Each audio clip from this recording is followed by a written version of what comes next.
Well, my audience has changed over time. When I went to New Zealand, so maybe I should explain. I moved to Australia in 2014. I backpacked there for a couple of years, and then in 2016 I went to New Zealand, and I settled there actually until a few months ago. I've been back in Italy for just 6 months, and in New Zealand I went back to my corporate career, and I've held roles in talent management. Welcome to Career Coaching Secrets, the podcast where we talk with successful career coaches on how they built their success and the hard lessons they learned along the way. My name is Davis Nguyen, and I'm the founder of Purple Circle, where we help career coaches scale their business to $100,000 years, $100,000 months, and even $100,000 weeks. Before Purple Circle, I've grown several 7- and 8-figure career coaching businesses myself, and have been a consultant at 2 career coaching businesses that are doing over $100 million each. Whether you're an established coach or building your practice for the first time, you'll discover the secrets to elevating your coaching business. Hey everyone, welcome to another episode of Career Coaching Secrets podcast. I'm your host Rexhen, and today's guest is Alice Raumer. She is an organizational psychologist specialist, an ICF-accredited coach, and talent management consultant with over 15 years of international experience across Italy, Australia, and New Zealand. Alice specializes in executive coaching, leadership development, and designing strategies that help people and organizations unlock their potential. Her work blends deep expertise in organizational psychology with a passion for helping individuals build confidence, navigate change, and grow as leaders. Through her consulting, coaching, and facilitation, Alice empowers others to step outside their comfort zone, strengthen their self-efficacy, and take intentional steps towards their goals, one thoughtful action at a time. And it's a pleasure for me to have her on the podcast today. Welcome to the show, Alice. Oh, thanks, Rexhen. It's a pleasure to be here today with you. Pleasure for us. So, Alice, I'm curious, could you tell me a little bit more about the story on how you got started, what inspired you to become a coach and then start your own coaching business? Sure. It's actually, the becoming a coach was the end, the final step of a long journey. Started 20 years ago when I decided to study organizational psychology. Yeah, so I've started organizational psychology in Italy and Switzerland, and I immediately started working in recruitment. And then I went into learning and development in Italy. And then I moved to Australia and New Zealand, and I basically started doing the same. And what I noticed over time, moving from a job to another, was that coaching is the constant. Coaching is a component that has been part of every role that I had. When you decide to work with people, with talent, with the mind, with the personality of people in the work environment, you must have coaching skills. You must have an understanding of how to guide others in their self-development journey. And so I've always done coaching before becoming ICF-accredited. I've been doing that for a very long time. And so at some point I decided to the ICF organization, just to, have the umbrella of a structure, of a methodology, and also the recognition that comes with the ICF accreditation, which has come over the last couple of years. Mm-hmm. So it's been more than 11 years or something that you've been doing coaching on your own, or has it been more, maybe more than that? So the first time I did coaching on my own was while I was backpacking in Australia between 2014 and 2016. Before then, I was in Italy and I was doing coaching on behalf of organizations. Yeah. Mm-hmm. Specifically, I started from career coaching, supporting candidates going through, recruitment processes. So a lot of, CV adjusting, interview training, that type of coaching.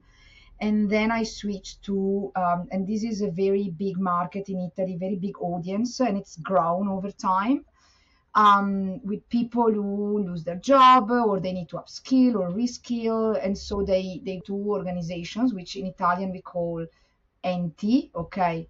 It's like training and development organizations that operate in the middle between the people and the government, okay? And was supporting them to reskill and upskill and that type of journey. Cool. And so throughout these years, which part of the coaching journey do you find the most rewarding since you started your coaching business when you're working with clients? Well, my audience has changed over time. when I went to New Zealand. So maybe I should explain. I moved to Australia in 2014. I backpacked there for a couple of years. And then in 2016, I went to New Zealand and I settled there actually until a few months ago. I've been back in Italy for just 6 months. And in New Zealand, I went back to my, corporate career, and I've held roles in talent management, talent acquisition, organizational development. And so the audience changed, and I've mostly focused on leadership, and executive coaching, and that's been very interesting.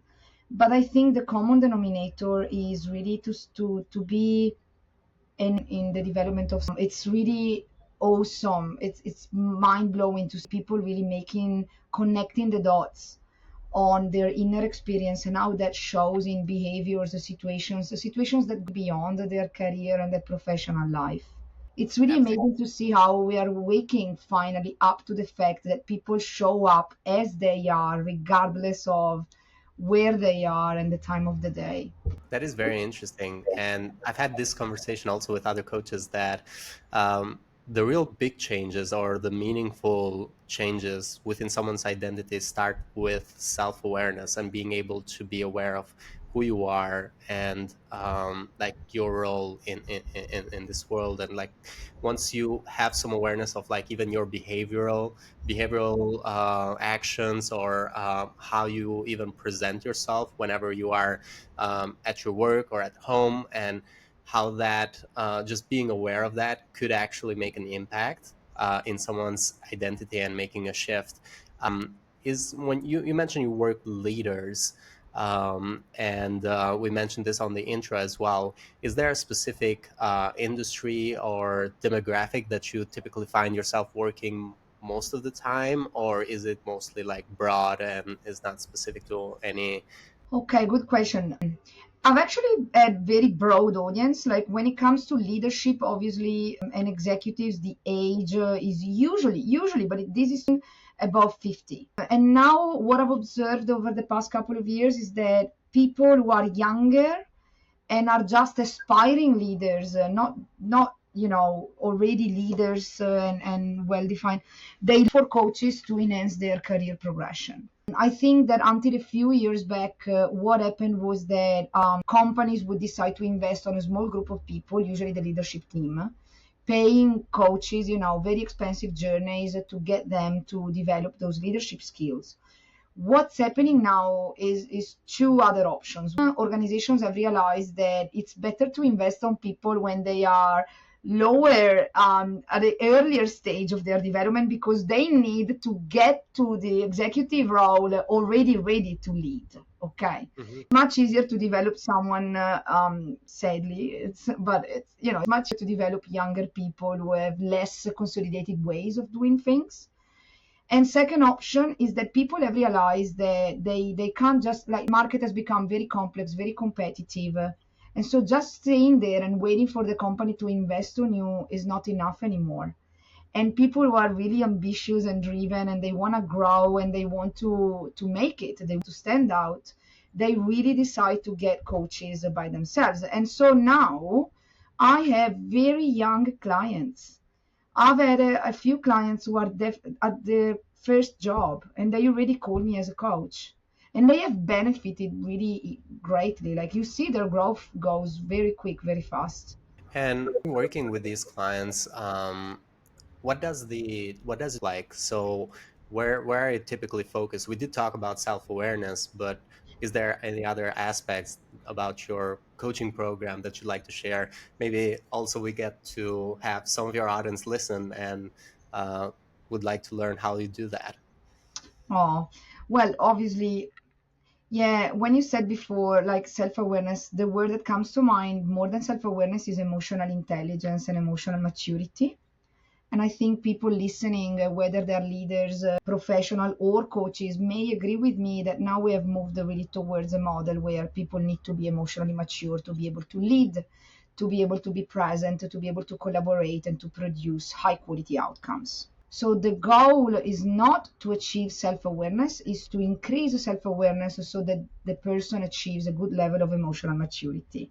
people come to me with different levels. Obviously, there are differences of their journey. Some people have already, let's say, clicked on what their triggers are, what their areas of development are. They're very mature, very ready to address some of the changes that they need to make.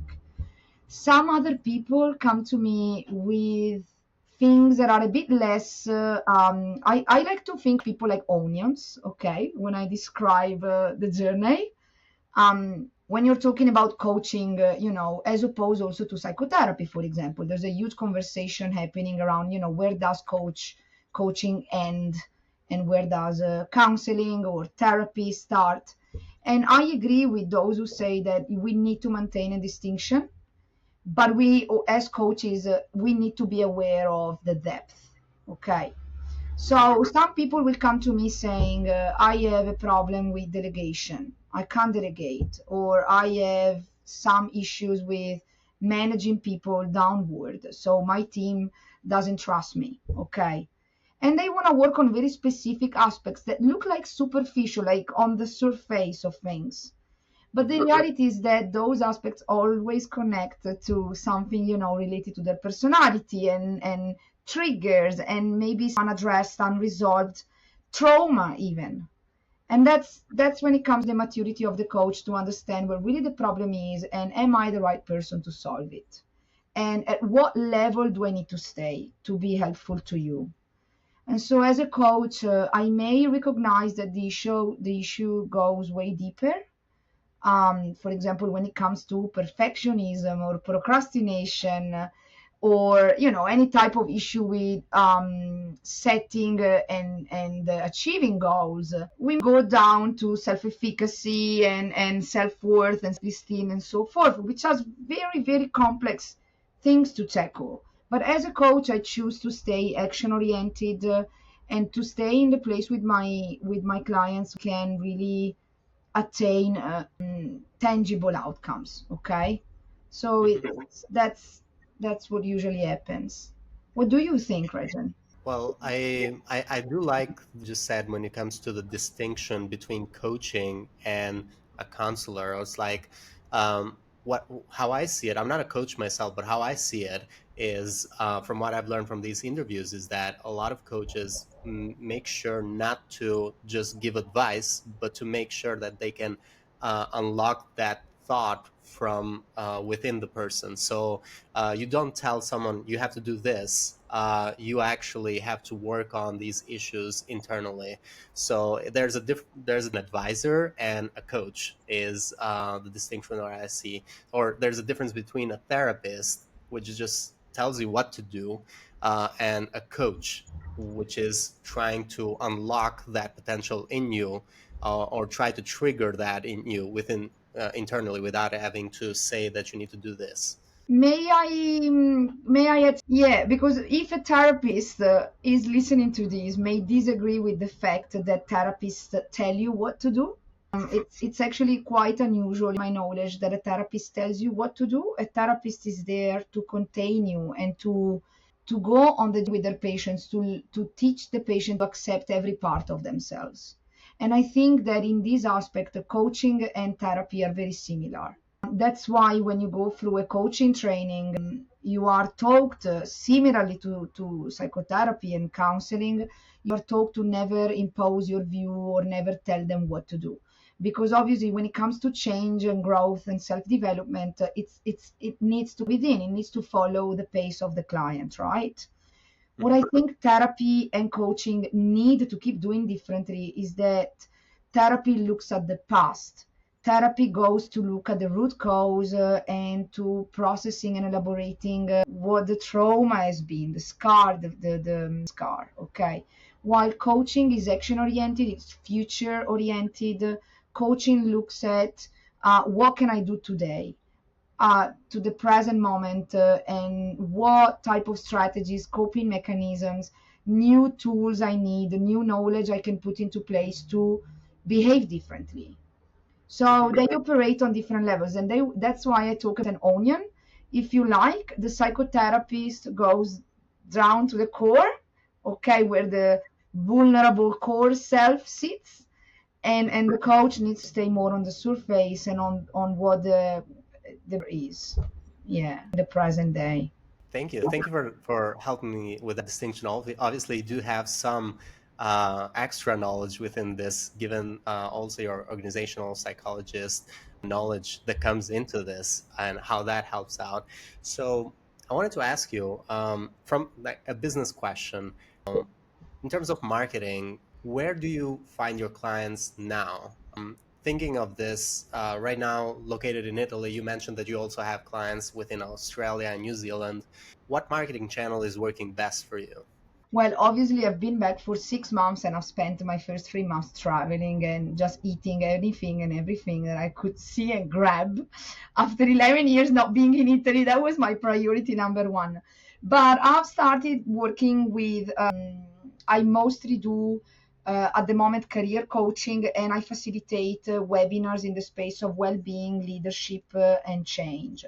So I've obviously looked to connect with organizations that are already established in Italy. I'm building up a network, meeting people. It's a huge learning curve, actually, going from the corporate world in New Zealand, which is small but very complex and extended in some ways, to going back to Italy, where you're much more rooted in your territory, and organizations here are way more in volume and in numbers, sorry, but the volume is smaller.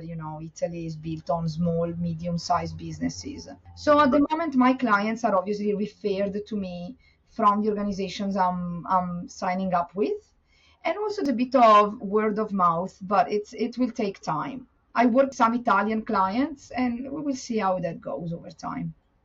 And sorry, I am also, writing content on LinkedIn and my Instagram page. My coaching brand is Axia Coaching. I don't actually do only coaching. I do organizational development, consulting, talent management, talent strategy. And so, it's about educating, I guess, people and employers to the fact that it's important to take care of their people. And when they join the game, usually they understand that coaching is a natural step to support their leaders, their employees, the well-being of their workforce. Yeah. And so basically, a lot of it right now is networking within Italy, and also, like you said, utilizing your content on LinkedIn. I was just looking at it, and I can see you're active with your posts.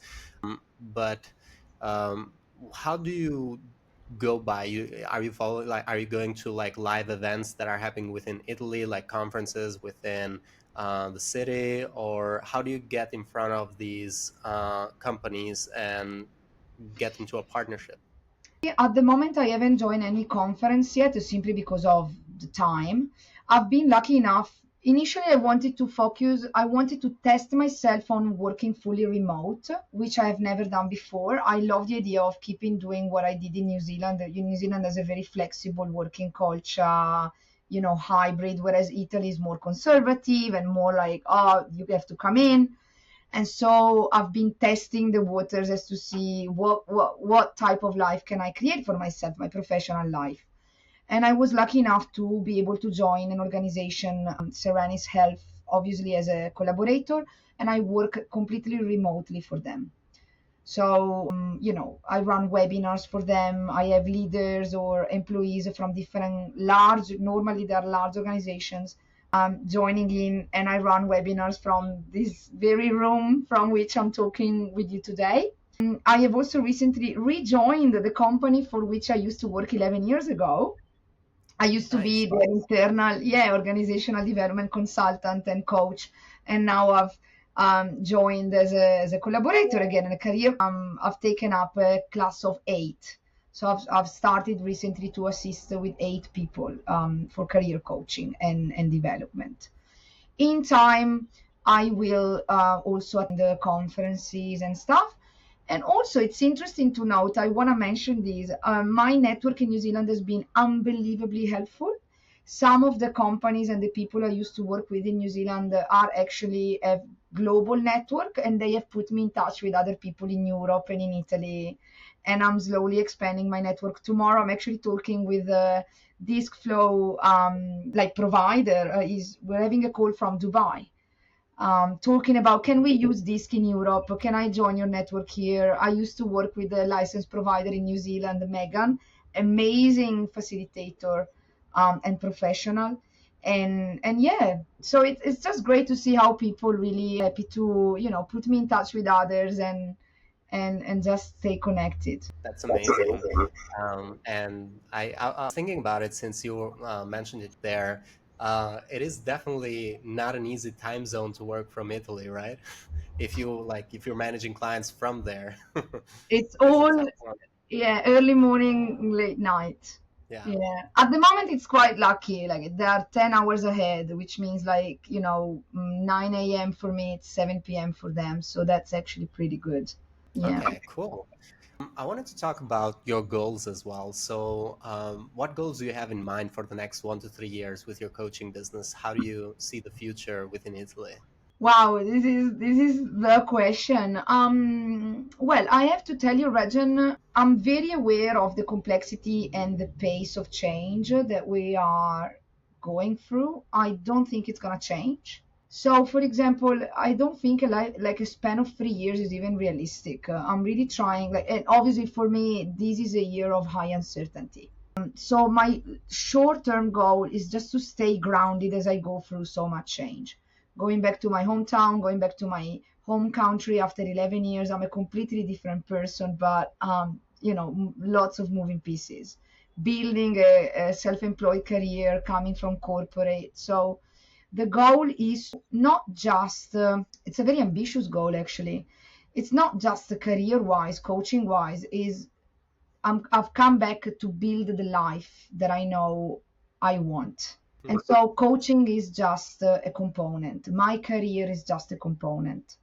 It's an important component. I have a strong passion for my job.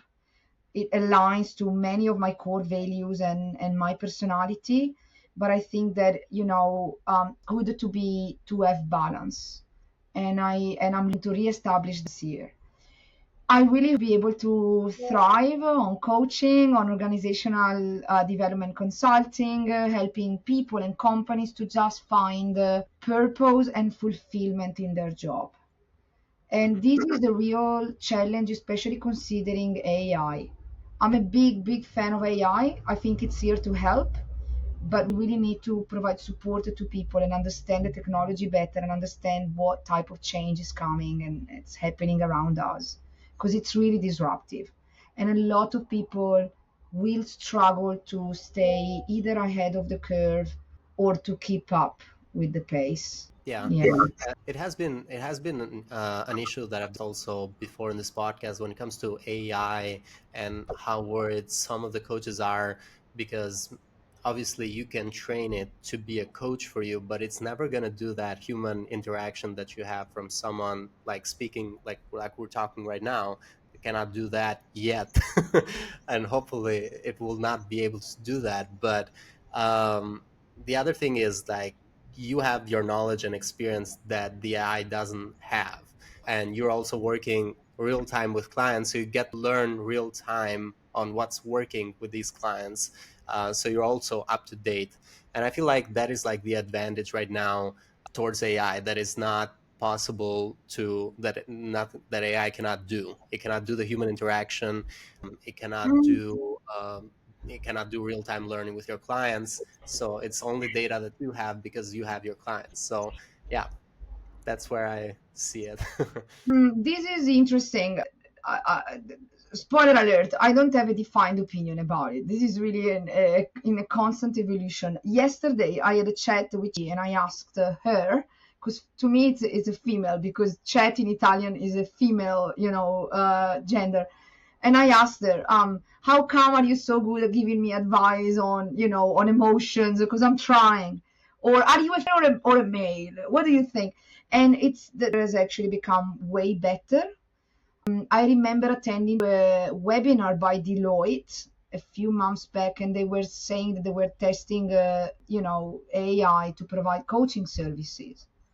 So I actually think that to an extent, the AI will be very helpful in the coaching space. What I think, to your point, still makes a difference is the emotional awareness that a coach and everyone working with people should have, will have, in allowing the safety of the space to bring emotions, to bring their fears, to bring their doubts, to bring their excitement, even, and that's what I think AI can't do, even when they can't see it themselves, because that's what you want to be able to do as a coach. You want to be able to pick up on what the client is not picking up about themselves, right?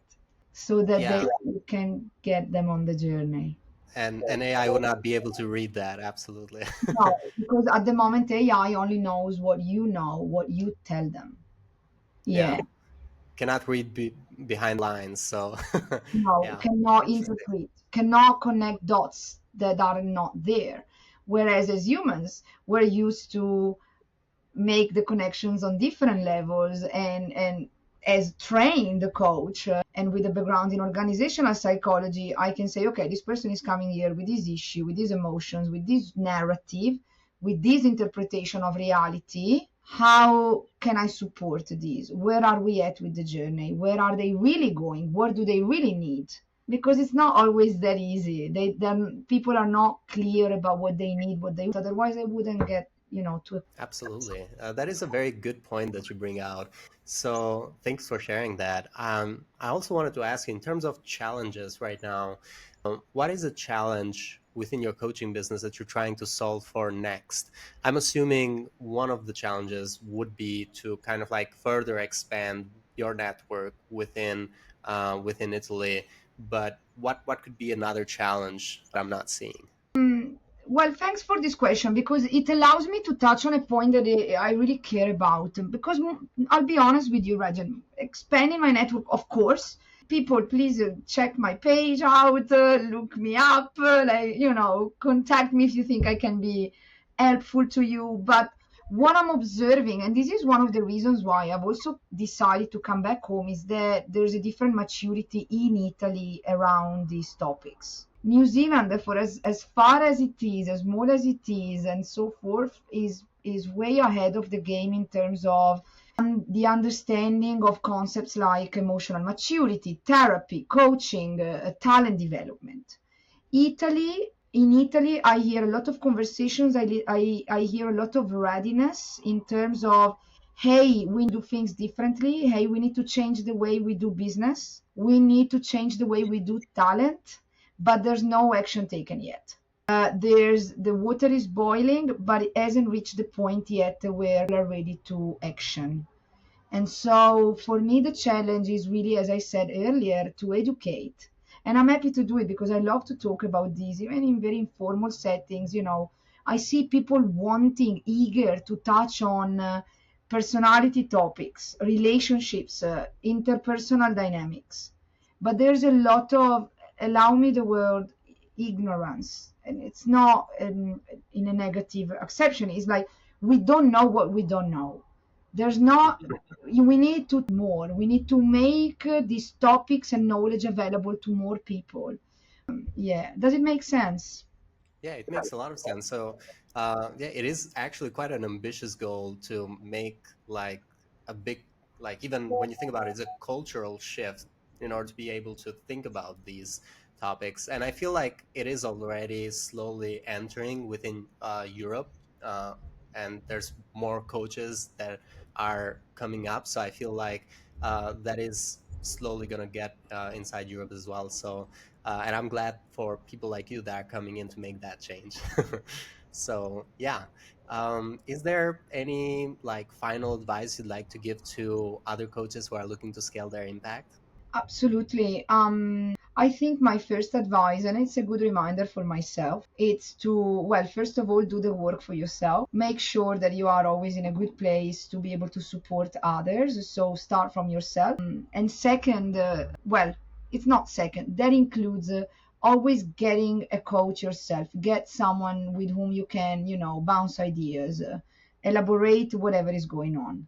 and keep abreast of, technology, methodologies. Make sure that your thing is backed up with quality and knowledge, and good skills, because the job is actually, very onerous. We hold the people and their talent and their potential, and it's important to take that seriously. Thank you. Thanks, Alice. And for anyone who wants to find you or connect with you, they can go into LinkedIn, Alice Raumer, or for anyone in Italy, Alice Raumer. They will be able to find you there. And there's also a website, and I want to make sure that I pronounce that correctly, is axiacoaching.it for Italy. So axiacoaching.it. Is that correct? Is there any other way that they can reach out to you? It is correct. I've chosen the name Axia, which in Greek, ancient Greek, means dignity, value, and merit. I've had a lot of studying ancient Greek in high school, and that has stayed with me, the philosophy bit. Yeah, of course, they can reach out to me, LinkedIn. There's a Facebook page, Axia Coaching. There's a Instagram page. Plenty of ways. There's the website. They can book me in for a free consultation, or a paid one if they want to start from a paid one. Thank you. Yeah, coaching and consulting, anything. Cool. So we'll put that also into the description of this podcast. We'll put the website, and they will be able also to find the LinkedIn. So thank you so much, Alice. It's been a pleasure having you on the podcast. Oh, thanks, Rexhen. It's been a pleasure for me as well. It's been a lovely chat. That's it for this episode of Career Coaching Secrets. If you enjoyed this conversation, you can subscribe on YouTube, Spotify, Apple Podcasts, or wherever you're listening to this episode to catch future episodes. This podcast was brought to you by Purple Circle, where we help career coaches scale their business to $100,000 years, $100,000 months, or even $100,000 weeks, all without burning out and making sure that you're making the impact and having the life that you want. To learn more about our community and how we can help you, visit joinpurplecircle.com.